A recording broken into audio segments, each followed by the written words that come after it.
క్రెడాయి హైదరాబాద్ అతిపెద్ద property show మార్చి 8వ తేదీ నుంచి 10వ తేదీ వరకు గొప్ప అవకాశం వినియోగించుకోండి. వేల కోట్ల రూపాయలు ఈ రాష్ట్రంలో ఉన్నటువంటి పేదల అకౌంట్కి పంపించినటువంటి జగన్మోహన్ రెడ్డి గారి కోసం ఒకసారి బూత్కి వచ్చి మీరు ఒక 2 బటన్లో ఫ్యాన్ గుర్తు మీద పార్లమెంట్కి అసెంబ్లీకి గుర్తి మీరు కనుక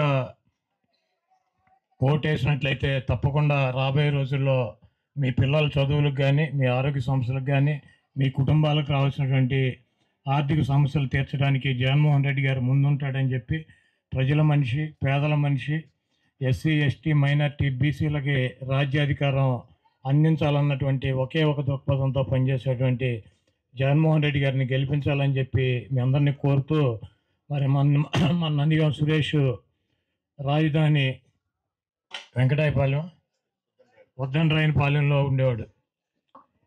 చంద్రబాబు నాయుడు గారు ముఖ్యమంత్రిగా ఉండగా అక్కడ ఉన్నటువంటి పొలాలను తగలెట్టారంట. పొలాలని తగలెడటం సాధ్యమవుద్దా?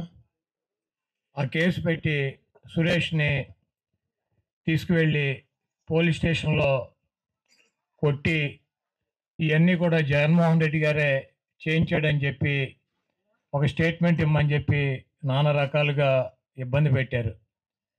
ఆ రోజు జగన్మోహన్ రెడ్డి గారు నాకు ఫోన్ చేసి ఉద్దండరాయపాలెం వెళ్ళి సురేష్ అని చెప్పి మన పార్టీ సింపథైజరు, కార్యకర్త పోలీస్ స్టేషన్కి తీసుకెళ్ళి ఇబ్బంది పెట్టారు, ఏమి జరిగిందో ఒకసారి వెళ్ళి నువ్వు పరిశీలించి నాకు సమాచారం చెప్పమని చెప్పి ఆయన నన్ను పంపించడం జరిగింది. ఆ రోజు ఉద్దండరాయపాలెం వెళ్తే సురేష్ నేను చూస్తే చాలా భీతిగా, అంటే పోలీసు వాళ్ళు పెట్టినటువంటి టార్చర్కి చాలా భయపడిపోయి ఉన్నాడు. ఆయన భార్య, పిల్లలైతే మేము ఇక్కడి నుంచి వెళ్ళిపోతాం, మమ్మల్ని నా భర్తని చంపేస్తాడని చెప్పి ఒక సామాన్యమైనటువంటి మీలాగా ఒక చిన్న కుటుంబం.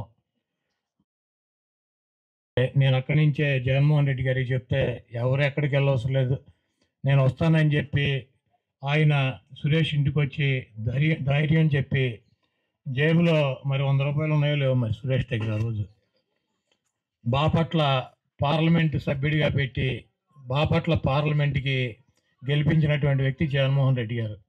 అతని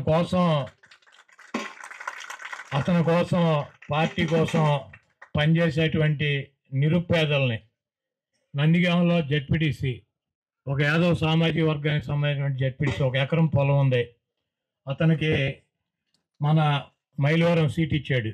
బీసీ వర్గాలకు సంబంధించినటువంటి వ్యక్తికి, ఒక సర్పంచ్కి, ఒక ఇందిరమ్మ ఇంట్లో ఉండేటువంటి ఒక సర్పంచ్కి ఒక ఎమ్మెల్యే సీట్ ఇచ్చాడు, ఒక జెడ్పీటీసీ, ఒక ఎంపీటీసీకి, నిరుపేదకి పార్లమెంట్ అసెంబ్లీ సీట్లకి తీసుకెళ్ళి ఇచ్చి గెలిపించుకొని వాళ్ళలో తీసుకువెళ్ళి రాజ్యసభలకు పంపించి పార్లమెంటుకు సంబంధించి పేదవాడైనా నీతిగా, నిజాయితీగా పార్టీ కోసం, ప్రజల కోసం పనిచేసేటువంటి వ్యక్తుల్ని చంద్రబాబు నాయుడులాగా కాకుండా జగన్మోహన్ రెడ్డి గారు పార్లమెంట్కి, అసెంబ్లీకి పంపించి అత్యున్నతమైన స్థానంలో కూర్చోటువంటి వ్యక్తి జగన్మోహన్ రెడ్డి గారు.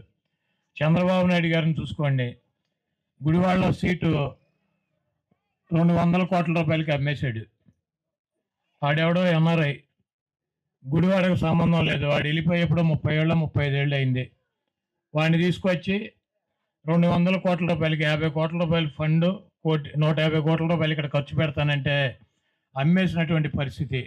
ఈరోజు చంద్రబాబు నాయుడు గారు డబ్బులు ఇచ్చే వాళ్ళకి రాజ్యసభలో పంపిస్తాడు, డబ్బులు ఇచ్చే వాళ్ళకి అసెంబ్లీకి పంపిస్తాడు, డబ్బులు ఖర్చు పెట్టే వాళ్ళకి పార్లమెంటుకి పంపిస్తాడు. సురేష్ లాంటి నిరుపేదల్ని, చిన్న కుటుంబాల్లో పుట్టినటువంటి వ్యక్తుల్ని పార్లమెంట్కి, అసెంబ్లీకి మంత్రులుగా ఆయన క్యాబినెట్లోకి తీసుకున్నటువంటి వ్యక్తి జగన్మోహన్ రెడ్డి గారు.